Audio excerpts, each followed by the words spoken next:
झाडांना स्वभाव असतो का? झाडांची प्रकृती असते का? तर याचं उत्तर हो असे. पुण्याचे प्रसिद्ध वनस्पती तज्ज्ञ श्रीद महाजन त्यांच्या एका पुस्तकात एक गोष्ट सांगतात. एक ऋषी असतात आणि ते वनस्पतींवर अभ्यास करत असतात. त्यांच्याकडे एक महिला येते, ती त्यांना विचारते की माझे पती कामानिमित्त सारखे बाहेर असतात, ते मला वेळ देत नाहीत, मग त्याच्यासाठी मी काय करू?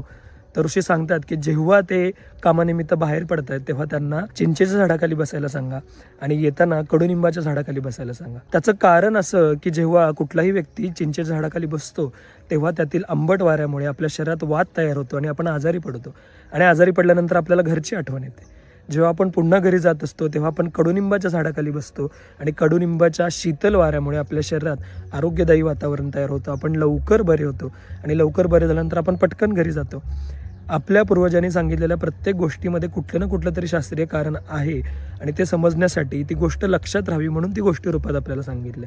वास्तुशास्त्रानुसार सुद्धा ज्या दिशेने आपल्या घरात वारं येतं त्या दिशेला चिंचेचं झाड असू नये, कारण त्यामुळे आपल्या शरीरात वात तयार होऊन आपण आजारी पडतो. परंतु ज्या दिशेने वारं येतं त्या ठिकाणी कडुनिंबाचं झाड असावं, कारण आपण त्यामुळे निरोगी आरोगी राहू असं आपलं विज्ञान सांगतं. मग तुम्हाला काय वाटतं, झाडांना खरंच स्वभाव असतात का? झाडांची प्रकृती असते का? आणि आपल्या पूर्वजांनी सांगितलेल्या वेगवेगळ्या गोष्टी आपली आजी जेव्हा आपल्याला सांगत होती तेव्हा एका पिढीकडचं ज्ञान दुसऱ्या पिढीकडे जात होतं. त्यामुळे ह्या गोष्टी जपा आणि आपल्या पुढच्या पिढीला या गोष्टी जरूर सांगा.